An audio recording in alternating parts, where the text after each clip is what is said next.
ela foi criada no final do século XIX, no século XX, para pensar a educação no estado do Pará, mas principalmente por conta do avanço do liberalismo, né, nas instituições, e também porque a gente tinha uma escola vinculada a pensar uma estrutura educacional para a elite e uma estrutura técnica para as camadas mais populares, né? Então, ela atendia a esse objetivo no campo da educação. É importante a gente dizer que ela atendia esse objetivo porque no final do século XIX a gente estava, né, com um processo de exploração muito intenso da borracha, e é importante dizer também que a borracha ela teve uma mão de obra indígena muito forte, porque afinal de contas os indígenas já tinham conhecimento sobre esse beneficiamento da borracha antes dos portugueses chegarem aqui, né? Eles já conheciam a seringueira, já conheciam todo o trabalho, o trato tanto com a árvore mesmo, quanto com a seringa e o beneficiamento dela para a produção do látex. E isso é uma coisa que a gente não estuda tanto na escola quando fala de Belle Époque, né? Mas até o século XIX, em Belém, a mão de obra indígena era muito utilizada, falava-se línguas indígenas até o final do século XIX, e a principal etnia que desenvolvia, né, esse papel dessa exploração da borracha era conhecido como os Cambeba, né? Pela etnia indígena, mas pelos portugueses eles eram conhecidos como Omáguas, que significa os mais civilizados. Por quê? Essa etnia Cambeba era uma etnia que já tinham, eles beneficiavam tecido, né? Eles faziam muitos tecidos, então eles tinham vestimentas, eles tinham também uma marca de reconhecimento, né, indígena, que era uma tala presa à testa, que desde criança, né, os indígenas Cambeba, desde criança, tinham essa tala que faziam a testa ficar um pouco mais achatada. E isso era uma forma de se reconhecer.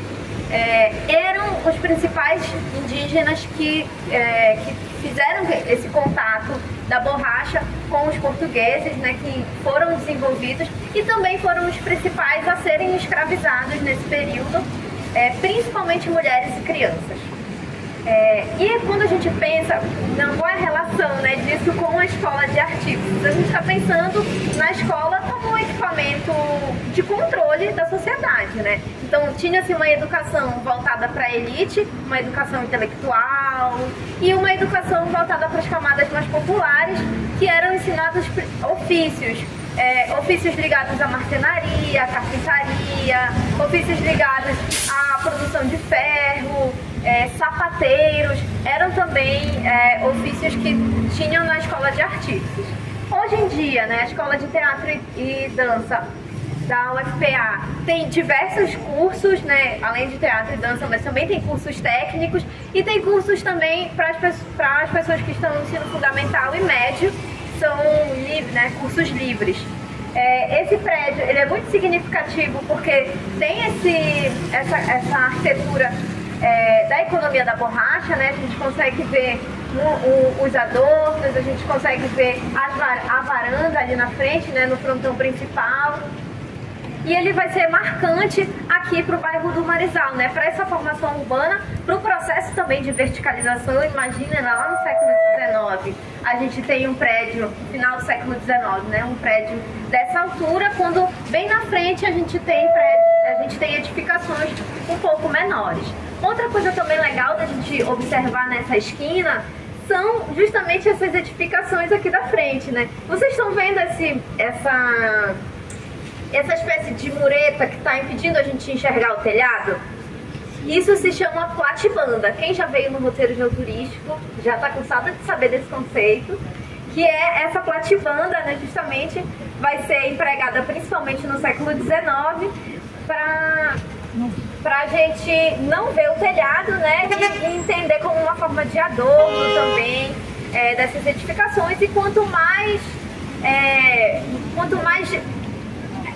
adornos tiverem a platibanda, significa, uma outra forma de reconhecimento, significa que a gente tem uma casa com um alto padrão, né? E quanto menos adorno tiver, quer dizer que a gente tem uma casa com uma família com poder aquisitivo menor.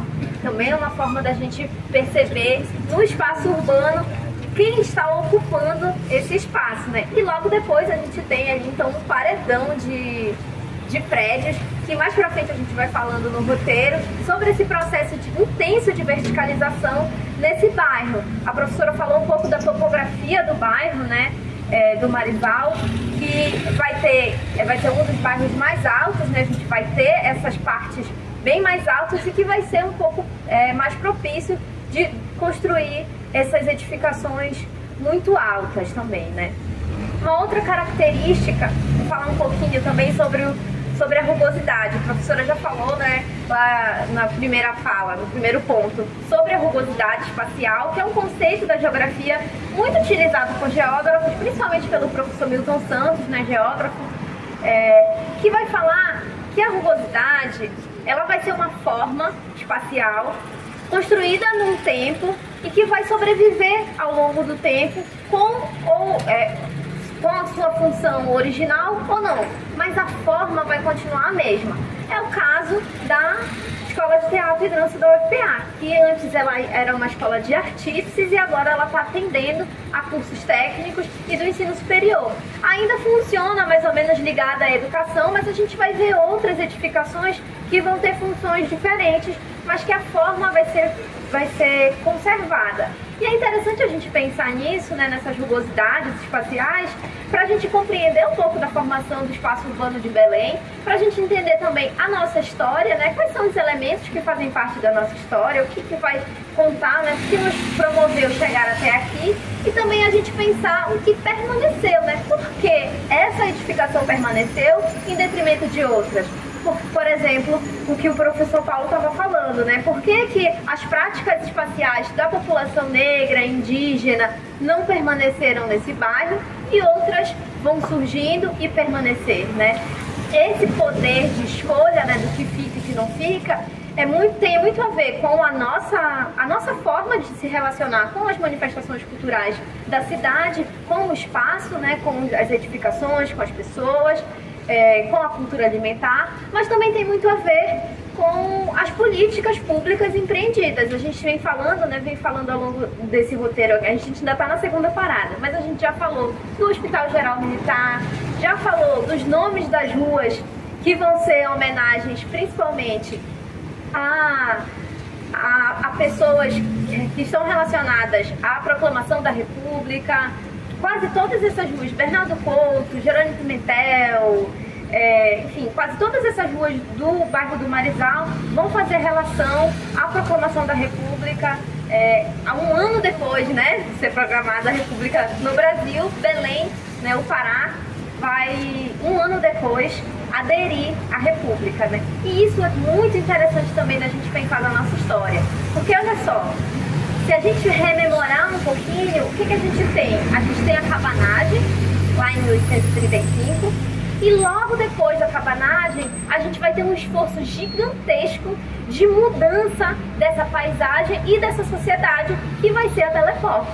Então, quando o Antônio Lemos vai estimular a produção de praças, de prédios, quando ele estimula, intensifica, né, a produção da borracha, ele também está pensando numa política pública de apagamento da população indígena, de apagamento das populações tradicionais, dos quilombos, dos assentamentos quilombolas que vão estar ao redor de Belém, né, dessa população que tem suas práticas espaciais, suas práticas sociais intensamente sendo marginalizadas, para apagar justamente essa memória da cabanagem, essa memória indígena, essa memória cabocla. E depois, né, depois da Belle Époque, a gente vai ter um outro processo que vai ser esse de modernização. Então, não se nega a Belle Époque, mas se nega a mão de obra escravizada que ela instituiu, se nega os usos dos rios e igarapés, começa-se a canalizar os igarapés. Até o século XIX, né, também era crime tocar carimbó.